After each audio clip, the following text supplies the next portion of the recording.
Сегодня немного грамматики черкесского с душой.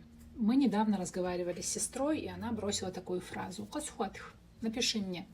Я подумала, это же отличная тема для разбора. Итак, давайте знакомиться. Версионный префикс «хуа», который придает глаголу значение ради кого, чего-либо. Давайте его рассмотрим на примере двух глаголов.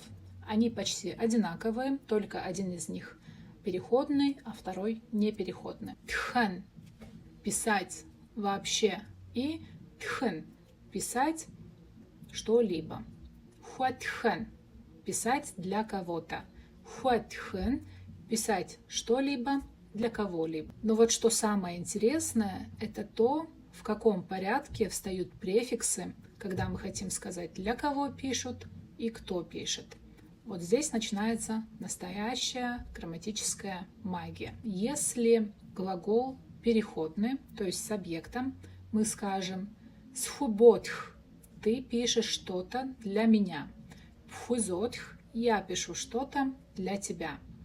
Порядок такой. Сначала для кого совершается действие, потом префикс «хуа», на третьем месте кто совершает действие и в конце основа глагола. Если глагол непереходный. Сходха – ты пишешь для меня. Сыпходха – я пишу для тебя. Здесь уже немножко другой порядок. Сначала кто совершает действие, потом для кого совершается действие. Префикс «хуа» стоит уже на третьем месте и основа глагола в конце. Вот так даже один маленький префикс может рассказать целую историю. Кто пишет, для кого пишет и кому это важно. А вы знали,